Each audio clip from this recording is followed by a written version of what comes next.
E quando a gente pensa sobre serial killer, até a própria palavra, a gente tá falando sobre esse universo cultural, cinematográfico que a gente consome muito de forma norte-americana. Por que que parece que lá tem mais? Lá tem mais mesmo? Tem mais serial killers? Ou só existe um enfoque maior e um lucro em cima dessa indústria cinematográfica com essas histórias? No Brasil, a gente talvez tenha casos menos enfatizados pela mídia. Por que que parece que essa cultura de serial killer é tão forte lá? E por que ela se diferencia ou não da brasileira? Então, é toda uma questão da construção de Hollywood, Uhum. sabe. É 100% isso, tipo, vamos vender, tipo, isso choca. Então você tem os filmes, você tem bandas, tem, sabe, um monte de coisa. Por exemplo, o próprio cantor, o Marilyn Manson, o Uhum. Marilyn dele vem de Marilyn Monroe e o Manson dele vem de Charles Manson, que é um dos caras que tinha que foi líder daquela seita, que matou 6 pessoas, se não me engano, de uma forma super cruel, Meu Deus. também na Califórnia. E era o sobrenome que o cara usou. Hoje o Marilyn Manson, enfim, você vê que ele próprio, tá sendo investigado por várias coisas e tal, mas antes disso, numa época que ele era, sei lá, minimamente respeitado, e olha como é que ele, tipo, como é que ele fazia isso.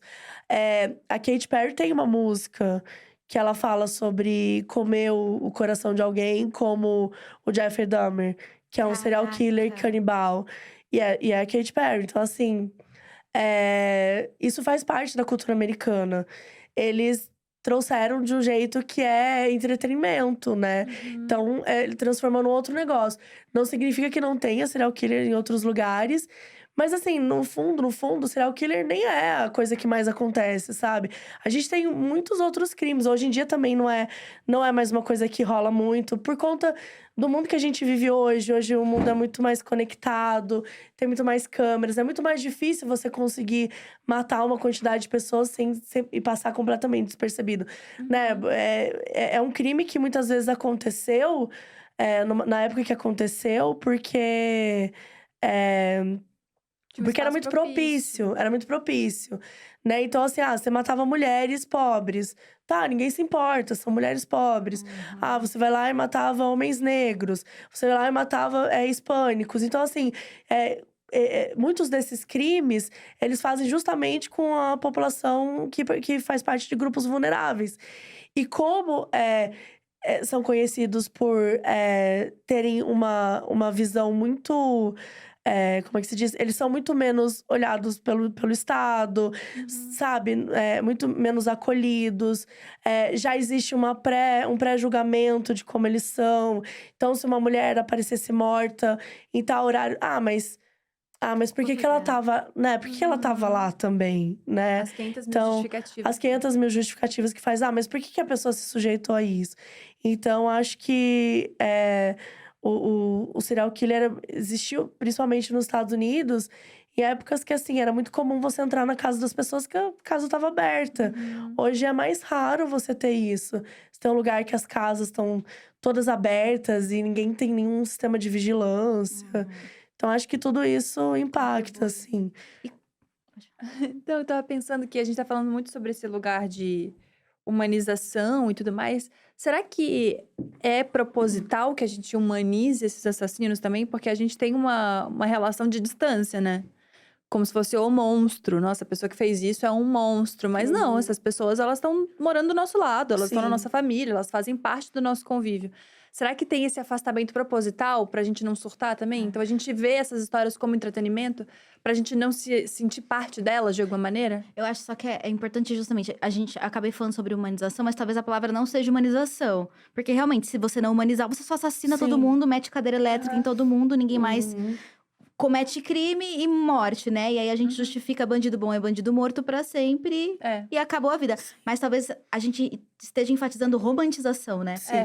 não humanização, eu É. acho. Que eu citei humanização, depois eu fiquei: "Não, mas não é humanização", porque senão a gente transforma todo mundo em monstro, e aí é Sim. morte pra todos, você não se julga, você não se pesquisa. E esse colocar como monstro é também uma maneira da gente se afastar disso, né? De que, Sim, então isso não de faz não parte se de sentir mim. culpada, De não se sentir sendo que culpada. somos. Você Exato. tá na sociedade, você faz parte disso. Óbvio que se você não cometeu o crime em si, eu não vou falar, você tem que ser presa por esse crime, não é isso. Mas a gente faz parte Dessa construção. dessa construção. Então, assim, eu acho que sim, é importante humanizar, porque é isso, assim, a gente também sempre tenta não falar monstro. Não é um monstro, era um homem. Uhum. Podia ser seu tio, podia ser seu irmão, Exato. podia ser seu namorado, podia ser sua irmã, porque também não é só homem, enfim. Então, assim, a humanização ela é importante até por uma questão de entender. Se você não compreender aquilo, como que você consegue trabalhar? Como você consegue evitar, né?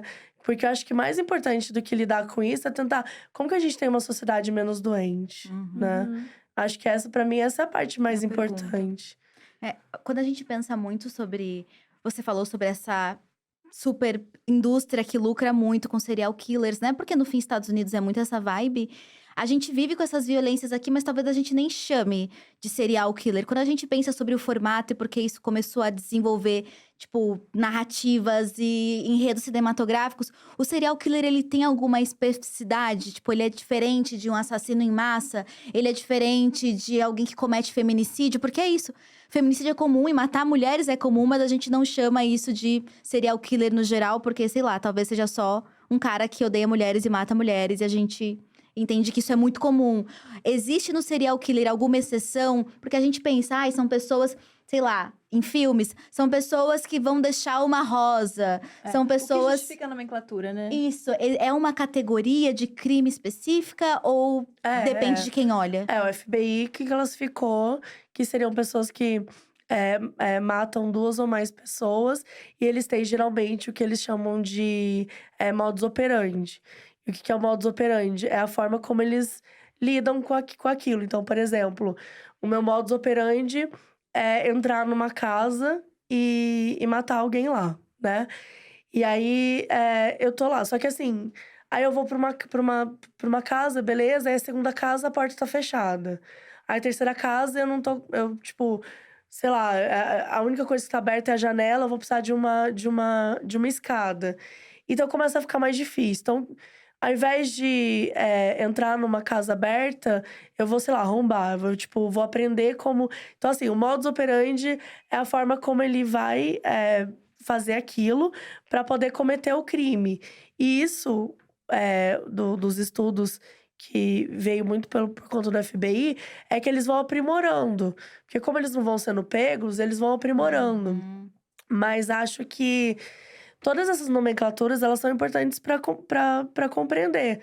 Porque, geralmente, essa coisa do serial killer, que ela também é muito trazida nas séries, que é sempre dessa forma. Ele vai deixar uma coisa. Que aí, esses são os considerados troféus. Que são serial killers que eles gostam de guardar alguma coisa da vítima. Mas não é todos. Não é todos, porque nem todos… Tipo, a única coisa que você consegue pegar de todos é que matam 2 ou mais. Mas com essa… Dentro de um período de tempo, que eles estabelecem lá também. E de uma mesma forma, sabe? Tipo, então é muito difícil classificar, assim. Agora, quando você tem casos de feminicídio, se for uma pessoa que vai matar mais… Por exemplo, existem vários casos, assim, sei lá, você matou a família toda. Tipo, não é um serial killer necessariamente. Pode ser familicídio, que é o que chamam. Que é um crime que hoje acontece muito. Às vezes, quando o homem não consegue prover o lar, ele se sente vulnerável, sente que ele não tá podendo fazer isso pela família, e aí mata a família Deus. toda. E às vezes tira a própria vida, às vezes… enfim, o próprio feminicídio, que é um crime que acontece muito, mas geralmente ele não tá atribuído… Geralmente não é porque, sei lá, o serial killer tem um estilo definido de pessoa, ou ele tem um modus operandi. Geralmente é todo por conta de, sei lá, é a minha namorada que não quis voltar comigo, e por causa disso eu vou tirar a vida dela. Tipo, sabe? São os casos que geralmente a gente fala, né? De abusos, de relações tóxicas, de relações que, enfim, já são outras questões. Mas existem, e essas classificações são que os profissionais dizem que são importantes até para compreender a natureza disso e como tratar, assim. Como deve lidar com cada uma dessas situações. Uhum. E também, sobre essa diferença de Brasil e Estados Unidos, acho que a gente também tem uma coisa de que a gente quer saber, né, dos nossos aqui. Tem uma coisa meio, ai, vamos ficar de olho no Datena hoje pra ver o que vai acontecer com a Suzane von Richthofen. Mas, ao mesmo tempo, quando passa pra esse lugar ou de documentário, ou de filme, ou qualquer coisa, a gente tem um pezinho atrás também, né? Porque eu me lembro que a Carla Dias foi extremamente criticada por fazer o filme justamente da Von Richthofen, até porque ela deu acho que foi uma aspas, alguma coisa, posso estar falando bosta, não vou colocar palavras na boca dela, mas alguma coisa no sentido de que eu não posso julgar a personagem, eu tenho que fazer ela com esse lado humano e ao mesmo tempo tem que ser, né, de acordo com o que a história aconteceu. E a galera ficou tipo, não, mas não tem que fazer nada, porque essa guria foi não sei o quê. Então existiu essa crítica também. Será que a gente lida com os nossos crimes de um jeito mais próximo e justamente por isso a gente fica não querendo que ele vire entretenimento? Existe uma diferença do crime brasileiro pro brasileiro?